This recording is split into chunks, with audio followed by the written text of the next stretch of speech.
दोस्तों अज असीं किरती किसान जथेबंदियां वालों चलाए जा रहे संघर्ष बारे अपने संखेप विचार पेश करांगे। बीजेपी ने यानी कि भारतीय जनता पार्टी ने आर्ਡੀਨੈਂਸਾਂ ਨੂੰ किसान विरोधी कानूनों की शक्ल विच असैंबली चों पास करवा लिया है। हुण इन्हां कानूनों ਨੂੰ भारत विच लागू करन दा यतन हो रहा है। मैं इस दे विस्तार विच नहीं जावांगा क्योंकि लोकां नूं इन्हां किरती किसान विरोधी कानूनों में छुपे हुए तत्थां दा पता है। किरती किसान जथेबंदियां ने इन्हां कानूनों के लागू होण नाल ਅਤੇ किसानी नूं बर्बाद करन वाले सरकार की नीति नूं समझदे होए लोकां नूं लामबंद करके धरनिਆਂ ਅਤੇ प्रदर्शनां ਦੇ रूप विच इन्हां दा विरोध करना शुरू किया होया है। ये लोक युद्ध का पहला कदम है। सोशल मीडिया के जरिए इस विच नौजवानों की शमूलीयत भी देखने को मिल रही है, जिहड़ी कि बहुत ही वधिया गल है। तो इस संघर्ष नाल जुड़ के नौजवानी भी सचेत होवेगी। समागमां विच जथेबंदियां दे आगू जुझारू ते लोक पक्षी तकदीरां करते भी नज़र आ रहे हैं। दूसरे पासे कांग्रेस ते अकाली राजनीतिक दलों ने भी भविख विच अपनियां वोटां की खेती करन लई मौका प्रस्त नीति तहत ਅਤੇ लोकां विच जा के इन्हां कानूनों का विरोध करन दा पखंड शुरू कर दिता है। तो लोकां नूं पूरी तरह उन्हां दे इन्हां पखंडां तो सावधान रहना चाहिए है। कोई भी राजनीतिक दल सिर्फ लोकां दीआं वोटां नाल ही सत्ता ते काबज नहीं हुंदा। असल विच उस राजनीतिक दल नूं वोटां लैण लई कारपोरेटर सरमाएदारां तो सरमाए की चाबी भरवाउणी पैंदी है। इसलिए जदों भी कोई राजनीतिक दल सत्ता ते काबज हुंदा है तो इन्हां कारपोरेटर सरमाएदार घराणिਆਂ की कठपुतली बन के काम करता है। अज भी इस तरह के ही हालात हैं कि भारतीय जनता पार्टी अंबानी अंडानी जां होर कारपोरेटरां दे हितां लई उन्हां दीआं कठपुतलियां बन के इस तरह के कानून बनाउंदियां हन अते लागू करदियां हन। कारपोरेटर सरमाएदारां दीआं दलाल पार्टियां लोकां दे संघर्ष नूं सही दिशा तो भटकाउण लई लोकां नूं सब्ज बाग विखाउण दे यतन करदियां हन। लोकां नूं ये समझना चाहिए है कि जदों ये तिन्ने आर्ਡੀਨੈਂਸ बनाए गए सन तो उस समय इन्हां दलाल पार्टियां नूं लोकां दे हित क्यों नहीं चेते आए। इन्हां पार्टियां दा किरदार आज़ादी तो बाद 73 वरियां दौरान 7300 वार रंग दिखा चुका है। इनकलाबी कवि संत अमरदासी की कविता दियां ये सतरां इन्हां राजनीतिक आगूआं ते किन्नियां ढुकदियां हन। वो लिखदा है, लोको बाज आ जाओ इन्हां झूठे लीडरां तो, इन्हां देश नूं बिले लगा छड्डणा, इन्हां देश दा कुछ भी छड्डिया नहीं, इन्हां तुहानूं भी लोको बेच के खा छड्डणा। किरती किसान जथेबंदियां दे आगू अपने वरियां दे इनकलाबी तजर्बे तो जाणदे हन। तिन्नां कानूनां दे आउण तो पहलां इन्हां राजनीतिक दलां ने लोकां नूं धार्मिक अते राजनीतिक बखरेवें खड़े करके धड़ियां विच वंडिया होया सी।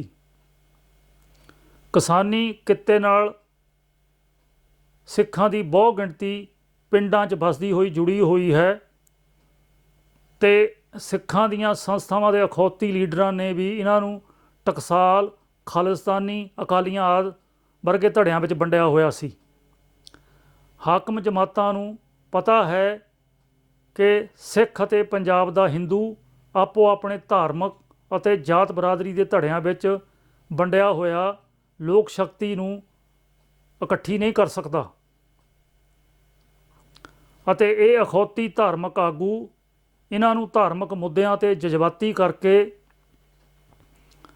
इन्हां दीआं आर्थिक ते समाजिक समस्यावां तो ਧਿਆਨ ਪਾਸੇ ਕਰ ਦਿੰਦੇ ਹਨ ਅਤੇ ਹਕੂਮਤਾਂ ਦੇ ਹੱਕ ਵਿੱਚ ਭੁਗਤ ਜਾਂਦੇ ਹਨ। ਸਾਡੇ ਸਮਾਜ ਦੇ ਅੰਦਰ ਜ਼ਿੰਮੇਵਾਰੀ ਦਾ ਸੰਕਲਪ, ਖਾਸ ਕਰਕੇ ਪੰਜਾਬੀ ਸਮਾਜ ਵਿੱਚ ਇਸ ਦੀ ਬਹੁਤ ਘਾਟ ਹੈ, ਕਿਉਂਕਿ ਜਦੋਂ ਵੀ ਕੋਈ ਜਜ਼ਬਾਤੀ ਹੋ ਕੇ ਅਤੇ ਬਗੈਰ ਵਿਚਾਰ ਕੀਤਿਆਂ ਕੋਈ ਗੱਲ ਜਾਂ ਕੰਮ ਕਰੇਗਾ, ਉਸ ਵਿੱਚ ਜ਼ਿੰਮੇਵਾਰੀ ਦਾ ਅਹਿਸਾਸ ਨਹੀਂ ਹੋਵੇਗਾ। ਸਾਡੇ ਸਮਾਜ ਵਿੱਚ ਆਮ ਤੌਰ 'ਤੇ ਲੋਕ ਚੰਗੇ ਜਾਂ ਬੁਰੇ ਨਤੀਜਿਆਂ ਦੀ ਜ਼ਿੰਮੇਵਾਰੀ ਕਿਸਮਤ ਜਾਂ ਰੱਬ ਨੂੰ ਦਿੰਦੇ ਹਨ। ਇਸ ਤਰ੍ਹਾਂ ਦੀ ਲੋਕਾਂ ਦੀ ਮੁਹਾਰਨੀ ਨਾਲ ਸਮਾਜ ਨੂੰ ਚਲਾ ਰਿਹਾ ਰਾਜਨੀਤਿਕ ਢਾਂਚਾ ਲੋਕਾਂ ਦੇ ਸਵਾਲਾਂ ਤੋਂ ਬਚਿਆ ਰਹਿੰਦਾ ਹੈ। ਅਸੀਂ ਆਪਣੇ ਰੋਜ਼ਾਨਾ ਜੀਵਨ ਵਿੱਚ ਇੱਕ ਜ਼ਿੰਮੇਵਾਰ ਅਤੇ ਦੇਸ਼ ਦੇ ਨਾਗਰਿਕ ਹੋ ਕੇ ਨਹੀਂ ਵਿਚਰਦੇ। ਜਿੱਥੇ ਸਰਕਾਰਾਂ ਆਪਣੇ ਫਰਜ਼ਾਂ ਪ੍ਰਤੀ ਗੈਰ ਜ਼ਿੰਮੇਵਾਰ ਹਨ, ਉੱਥੇ ਲੋਕਾਂ ਨੂੰ ਵੀ ਆਪਣੇ ਹੱਕਾਂ ਦੇ ਨਾਲ ਨਾਲ ਜ਼ਿੰਮੇਵਾਰੀ ਦਾ ਅਹਿਸਾਸ ਹੋਣਾ ਚਾਹੀਦਾ ਹੈ।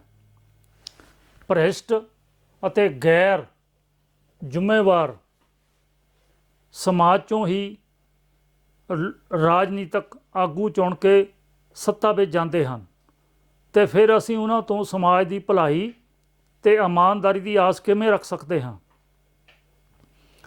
ਇਨਕਲਾਬੀ ਜਥੇਬੰਦੀਆਂ ਜਿੱਥੇ ਲੋਕਾਂ ਦੇ ਹੱਕਾਂ ਦੀ ਆਵਾਜ਼ ਨੂੰ ਬੁਲੰਦ ਕਰਦੀਆਂ ਹਨ, ਉੱਥੇ ਲੋਕਾਂ ਨੂੰ ਆਪੋ ਆਪਣੇ ਕੰਮਕਾਰ ਦੇ ਖਿੱਤੇ 'ਚ ਜ਼ਿੰਮੇਵਾਰੀ ਦਾ ਅਹਿਸਾਸ ਵੀ ਕਰਾਉਣ, ਤਾਂ ਕਿ ਲੋਕ ਜ਼ਿੰਮੇਵਾਰ ਹੋ ਕੇ ਤਬਦੀਲੀ ਦੇ ਰਾਹ ਪੈਣ ਅਤੇ ਆਗੂ ਉਹਨਾਂ ਦੀਆਂ ਸਮੱਸਿਆਵਾਂ ਦੀ ਪਛਾਣ ਕਰਕੇ ਉਹਨਾਂ ਦਾ ਹੱਲ ਵੀ ਪੇਸ਼ ਕਰਨ। ਲੋਕਾਂ ਨੇ ਧੜੇਬੰਦੀ ਤੋਂ ਉੱਪਰ ਉੱਠ ਕੇ ਆਪਣੀ ਏਕਤਾ ਦਾ ਸਬੂਤ ਦਿੰਦੇ ਹੋਏ ਕਿਰਤੀ ਕਿਸਾਨ ਜਥੇਬੰਦੀਆਂ ਦੇ ਆਗੂਆਂ ਦੀ ਅਗਵਾਈ ਹੇਠ ਸੜਕਾਂ 'ਤੇ ਉਤਰ ਕੇ ਸੰਘਰਸ਼ ਦਾ ਰਾਹ ਚੁਣਿਆ ਹੈ। ਇਨਕਲਾਬੀ ਆਗੂਆਂ ਲਈ ਇਹ ਢੁਕਵਾਂ ਮੌਕਾ ਹੈ ਕਿ ਉਹ ਲੋਕਾਂ ਦੇ ਰੋਹ ਨੂੰ ਸਹੀ ਦਿਸ਼ਾ ਦਿੰਦੇ ਹੋਏ ਲੋਕਾਂ ਨੂੰ ਬਦਲ ਦੇਣ ਦਾ ਯਤਨ ਕਰਨ। ਤਾਂ ਹੀ ਅਸਲ ਵਿੱਚ ਇਹ ਸੰਘਰਸ਼ ਭਵਿੱਖ ਵਿੱਚ ਲੋਕਾਂ ਲਈ ਲਾਹੇਵੰਦ ਸਾਬਤ ਹੋਵੇਗਾ। ਕਿਰਤੀ ਕਿਸਾਨ ਜਥੇਬੰਦੀਆਂ ਨੂੰ ਇਹਨਾਂ ਤਿੰਨਾਂ ਕਾਨੂੰਨਾਂ ਦੇ ਵਿਰੋਧ ਦੀ ਲੜਾਈ ਦੌਰਾਨ ਇਹ ਵੀ ਯਤਨ ਕਰਨਾ ਹੋਵੇਗਾ ਕਿ ਉਹ ਸੰਘਰਸ਼ ਦੌਰਾਨ ਬਦਲਦੇ ਰੂਪ ਵਿੱਚ ਕਿਸਾਨ ਨੂੰ ਅਤੇ ਬਾਕੀ ਪੇਂਡੂ ਭਾਈਚਾਰੇ ਨੂੰ ਆਤਮ ਨਿਰਭਰ ਹੋਣ ਦੇ ਰਾਹ ਪਾਉਣ, ਤਾਂ ਕਿ ਇਹਨਾਂ ਰਾਜਨੀਤਿਕ ਪਾਰਟੀਆਂ ਅਤੇ ਮੌਕੇ ਦੀ ਹਕੂਮਤ ਤੋਂ ਲੋਕਾਂ ਦੀ ਨਿਰਭਰਤਾ ਘੱਟ ਤੋਂ ਘੱਟ ਹੋ ਸਕੇ, ਕਿਉਂਕਿ ਲੋਕ ਜੀਵਨ ਨਿਰਵਾਹ ਨਾਲ ਜੁੜੀਆਂ ਜ਼ਰੂਰਤਾਂ ਨੂੰ ਪੂਰਾ ਕਰਨ ਦੀ ਆਸ ਨਾਲ ਇਹਨਾਂ ਦੀ ਝੋਲੀ ਵਿੱਚ ਸਹਿਜੇ ਹੀ ਪੈ ਜਾਂਦੇ ਹਨ। ਇਹ ਤਾਂ ਸਪਸ਼ਟ ਹੈ ਕਿ ਇਹਨਾਂ ਤਿੰਨਾਂ ਕਾਨੂੰਨਾਂ ਦੇ ਜ਼ਰੀਏ ਕਾਰਪੋਰੇਟਰ ਸਰਮਾਏਦਾਰਾਂ ਦਾ ਜੁੱਟ ਕਿਸਾਨਾਂ ਦੇ ਨਾਲ ਨਾਲ ਛੋਟੇ ਵਪਾਰੀਆਂ ਅਤੇ ਦੁਕਾਨਦਾਰਾਂ ਨੂੰ ਵੀ ਨਿਗਲ ਜਾਵੇਗਾ। ਜਦੋਂ ਕਿਸਾਨੀ ਤਹਿਸ ਨਹਿਸ ਹੋਵੇਗੀ ਤਾਂ ਖੁਰਾਕ ਨਾਲ ਜੁੜੀਆਂ ਵਸਤਾਂ ਵੀ ਮਹਿੰਗੀਆਂ ਹੋਣਗੀਆਂ।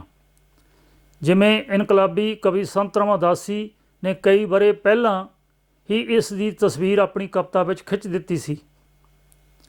ਮੇਰੇ ਖੇਤਾਂ ਵਿੱਚ ਤੇਰੇ ਗਲ ਚੀਥੜੇ, ਮੇਰੀਏ ਜਵਾਨ ਕਣਕੇ, ਸੇਠਾਂ ਦੇ ਗਦਾਮਾਂ ਵਿੱਚੋਂ ਨਿਕਲੇ ਤੂੰ ਸੋਨੇ ਦਾ ਪਟੋਲਾ ਬਣ ਕੇ।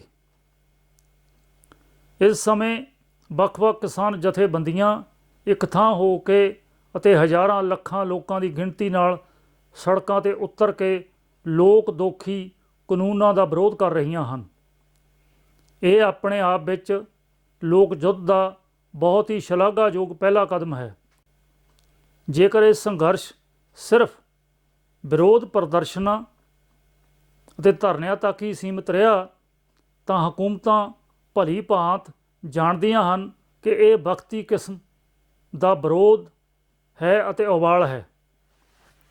ਲੋਕ ਆਪਣੇ ਕੰਮਕਾਰਾਂ ਨੂੰ ਛੱਡ ਕੇ ਲੰਬੇ ਸਮੇਂ ਲਈ ਸੰਘਰਸ਼ ਨਹੀਂ ਕਰ ਸਕਦੇ। ਇਸ ਲਈ ਲੋਕਾਂ ਦੇ ਵਿਦਰੋਹ ਨੂੰ ਰੋਕਣ ਲਈ ਜਥੇਬੰਦੀਆਂ ਦੇ ਆਗੂਆਂ ਨਾਲ ਸਰਕਾਰ ਗੱਲਬਾਤ ਕਰਨ ਦਾ ਯਤਨ ਕਰੇਗੀ ਅਤੇ ਕੋਈ ਨਾ ਕੋਈ ਲਾਰਾ ਲਾਉਣ ਦਾ ਵੀ ਤਰੀਕਾ ਕੱਢੇਗੀ, ਜਾਂ ਸਰਕਾਰ ਇਹ ਵੀ ਕਹੇਗੀ ਕਿ ਅਸੀਂ ਇਹਨਾਂ ਦੇ ਵਿੱਚ ਬਿੱਲਾਂ ਦੇ ਵਿੱਚ ਕੋਈ ਸੰਸ਼ੋਧਨ ਕਰ ਦਿੰਦੇ ਹਾਂ, ਯਾਨੀ ਕਿ ਤਬਦੀਲੀ ਕਰ ਦਿੰਦੇ ਹਾਂ, ਜਾਂ ਆਗੂਆਂ ਨੂੰ ਖਰੀਦਣ ਦਾ ਵੀ ਯਤਨ ਕੀਤਾ ਜਾਵੇਗਾ। ਇਹ ਹੈ ਸੰਘਰਸ਼ ਦੇ ਨਾਲ ਨਾਲ ਲੋਕਾਂ ਨੂੰ ਕੋਈ ਬਦਲ ਦੇਣ ਦੇ ਰਾਹ ਵੀ ਪਾਇਆ ਜਾਵੇ, ਤਾਂ ਕਿ ਲੋਕ ਆਪਣਾ ਜੀਵਨ ਨਿਰਵਾਹ ਕਰਨ ਲਈ ਸਰਕਾਰਾਂ ਤੋਂ ਆਸ ਰੱਖਦੇ ਹਨ। ਇਸ ਕਮਜ਼ੋਰੀ ਦਾ ਸਰਕਾਰਾਂ ਨੂੰ ਵੀ ਪਤਾ ਹੁੰਦਾ ਹੈ। ਵਿੱਚ ਸਾਂਝੀ ਖੇਤੀ ਦੀ ਪਿਰਤ ਪਾਈ ਜਾਵੇ ਤਾਂ ਕਿ ਕਾਸ਼ਤਕਾਰੀ 'ਤੇ ਆਉਂਦੀ ਲਾਗਤ ਘੱਟ ਹੋ ਸਕੇ। ਇੱਕ ਪਿੰਡ ਨੂੰ ਪ੍ਰਤੀਕ ਬਣਾਉਣ ਵਾਸਤੇ ਲਿਖਤੀ ਰੂਪ ਵਿੱਚ ਯੋਜਨਾ ਬਣਾਈ ਜਾਵੇ, ਤਹਿਤ ਕਾਸ਼ਤ ਹੋ ਰਹੀਆਂ ਫਸਲਾਂ ਅਤੇ ਹੋਰ ਪੈਦਾਵਾਰ ਦੇ ਰਵਾਇਤੀ ਢੰਗ ਤਰੀਕਿਆਂ ਵਿੱਚ ਸਮੇਂ ਦੇ ਅਨੁਸਾਰ ਤਬਦੀਲੀਆਂ ਕੀਤੀਆਂ ਜਾਣ। ਜੇਕਰ ਇਸ ਵਾਸਤੇ ਆਰਥਿਕ ਸਹਾਇਤਾ ਦੀ ਜ਼ਰੂਰਤ ਹੋਵੇ ਤਾਂ ਪੰਜਾਬੀਆਂ ਦੀ ਬਹੁ ਗਿਣਤੀ ਵਿਦੇਸ਼ਾਂ ਵਿੱਚ ਵੱਸਦੀ ਹੈ, ਉਹਨਾਂ ਤੱਕ ਪਹੁੰਚ ਕੀਤੀ ਜਾਵੇ।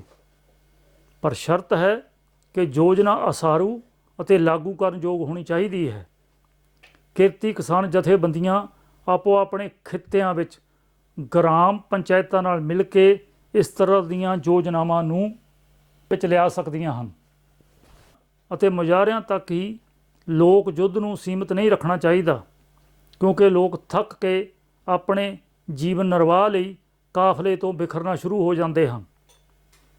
ਇਸ ਸਾਰੇ ਕਿਸਾਨ ਸੰਘਰਸ਼ ਨੂੰ ਪਹਿਲਾਂ ਤਾਂ ਸੰਯੁਕਤ ਮੋਰਚਾ ਬਣਾ ਕੇ ਲੜਿਆ ਜਾਵੇ, ਦੂਸਰਾ ਪਿੰਡ ਨੂੰ ਜਿਤਨਾ ਵੀ ਹੋ ਸਕਦਾ ਕਿਸੇ ਯੋਜਨਾ ਤਹਿਤ ਆਤਮ ਨਿਰਭਰ ਕਰਨ ਦਾ ਯਤਨ ਕੀਤਾ ਜਾਵੇ। ਇਸ ਨਾਲ ਸਿਰਫ ਕਿਸਾਨੀ ਹੀ ਨਹੀਂ ਬਚੇਗੀ, ਸਗੋਂ ਪੰਜਾਬੀ ਸਮਾਜ ਦੇ ਸੱਭਿਆਚਾਰ ਦੀਆਂ ਖੁਰ ਰਹੀਆਂ ਨਰੋਈਆਂ ਕਦਰਾਂ ਕੀਮਤਾਂ ਨੂੰ ਵੀ ਸੁਰਜੀਤ ਕੀਤਾ ਜਾ ਸਕਦਾ ਹੈ। ਕਿਸਾਨ ਜਥੇਬੰਦੀਆਂ ਦਾ ਸੰਘਰਸ਼ ਕਿਸਾਨੀ ਦਾ ਘਾਣ ਕਰਨ ਵਾਲੇ ਕਾਨੂੰਨਾਂ ਨੂੰ ਰੋਕਣ ਦਾ ਹੀ ਨਹੀਂ ਹੋਣਾ ਚਾਹੀਦਾ। ਸੰਦਰਭ ਵਿੱਚ ਦੂਸਰਾ ਨੁਕਤਾ ਇਹ ਹੈ ਕਿ ਖੇਤੀ ਕਰਨ ਦੇ ਢੰਗ ਤਰੀਕਿਆਂ ਵਿੱਚ ਕੁਦਰਤੀ ਵਾਤਾਵਰਣ ਨੂੰ ਬਚਾਉਣ ਅਤੇ ਕਿਸਾਨੀ ਦਾ ਅਸਾਰੂ ਪੱਖ ਉਜਾਗਰ ਕਰਨ ਲਈ ਤਬਦੀਲੀਆਂ ਕੀਤੀਆਂ ਜਾਣ। ਬਹੁਭਾਂਤੀ ਫਸਲਾਂ ਦੀ ਖੇਤੀ ਕੀਤੀ ਜਾਵੇ, ਜਿਸ ਨਾਲ ਮਨੁੱਖੀ ਸਿਹਤ ਨੂੰ ਵੀ ਨਿਰਵਾਹ ਰੱਖਿਆ ਜਾ ਸਕਦਾ ਹੈ। ਸਿੱਖ ਇਤਿਹਾਸ ਵਿੱਚ ਜੇਕਰ ਝਾਤ ਮਾਰੀਏ ਤਾਂ ਤਾਨਾਸ਼ਾਹੀ ਅਤੇ ਜਗੀਰੂ ਸਮਾਜ ਵਿੱਚ ਜਿੱਥੇ ਸਿੱਖ ਲਹਿਰ ਨੇ ਰਾਜਨੀਤਿਕ ਅਤੇ ਸਮਾਜਿਕ ਲੋਕ ਵਿਰੋਧੀ ਨਿਯਮਾਂ ਦੇ ਰੂਪ ਵਿੱਚ ਪਰੰਪਰਾਵਾਂ ਦਾ ਵਿਰੋਧ ਅਤੇ ਖੰਡਨ ਕੀਤਾ, ਉੱਥੇ ਸਿੱਖ ਲਹਿਰ ਨੇ ਅਮਲੀ ਰੂਪ ਵਿੱਚ ਬਦਲ ਵੀ ਲੋਕਾਂ ਦੇ ਸਾਹਮਣੇ ਰੱਖਿਆ। ਸਿੱਖ ਲਹਿਰ ਦੇ ਸਿਧਾਂਤ 'ਤੇ ਅਮਲ ਕਰਨ ਵਾਲੇ ਲੋਕ ਅਰਥਾਤ ਸਿੱਖ ਆਤਮ ਨਿਰਭਰ ਹੋ ਗਏ। ਮਨੁੱਖ ਦੀ ਸਰਦਾਰੀ ਕਾਇਮ ਕਰਨ ਲਈ ਲੰਗਰ ਪ੍ਰਥਾ ਨੂੰ ਉਤਸ਼ਾਹਿਤ ਕੀਤਾ ਗਿਆ, ਤਾਂ ਕਿ ਮਨੁੱਖ ਦੀ ਮੁੱਢਲੀ ਜ਼ਰੂਰਤ ਖੁਰਾਕ ਦੀ ਪੂਰੀ ਹੋ ਸਕੇ। ਪਾਣੀ ਦੀ ਲੋੜ ਨੂੰ ਪੂਰਾ ਕਰਨ ਲਈ ਬਾਉਲੀਆਂ ਅਤੇ ਤਲਾਬ ਬਣਾਏ ਗਏ। ਇਤਿਹਾਸਕ ਉਦਾਹਰਣ ਦਾ ਅਰਥ ਸਿਰਫ ਇੱਥੇ ਇਹੀ ਹੈ ਕਿ ਭ੍ਰਿਸ਼ਟ ਸਰਕਾਰਾਂ ਤੋਂ ਆਸ ਛੱਡ ਕੇ ਇਨਕਲਾਬੀ ਜਥੇਬੰਦੀਆਂ ਲੋਕਾਂ ਨੂੰ ਆਤਮ ਨਿਰਭਰ ਅਤੇ ਜ਼ਿੰਮੇਵਾਰ ਬਣਨ ਦੇ ਰਾਹ ਤੋਰਨ। ਕਿਰਤੀ ਕਿਸਾਨ ਆਗੂਆਂ ਦੇ ਭਰੋਸੇ ਲੋਕ ਆਪਾ ਵਾਰ ਨੂੰ ਤਿਆਰ ਹੋ ਕੇ ਕਾਫਲਿਆਂ ਦੇ ਰੂਪ ਵਿੱਚ ਕਰੋਨੇ ਦਾ ਡਰ ਭੁਲਾ ਕੇ ਘਰਾਂ 'ਚੋਂ ਨਿਕਲ ਆਏ ਹਨ। ਹੁਣ ਸਮਾਂ ਹੈ ਕਿ ਆਗੂ ਸਿਧਾਂਤਕ ਗਿਆਨ ਦੇ ਚਾਨਣ ਵਿੱਚ ਲੋਕਾਂ ਦਾ ਵਿਸ਼ਵਾਸ ਕਾਇਮ ਰੱਖਦੇ ਹੋਏ ਉਹਨਾਂ ਨੂੰ ਬਦਲ ਦੇਣ। ਇਸ ਵੀਡੀਓ ਨੂੰ ਦੇਖਣ ਅਤੇ ਵਿਚਾਰਾਂ ਨੂੰ ਸੁਣਨ ਲਈ ਆਪਣਾ ਕੀਮਤੀ ਸਮਾਂ ਦੇਣ ਲਈ ਤੁਹਾਡਾ ਧੰਨਵਾਦ।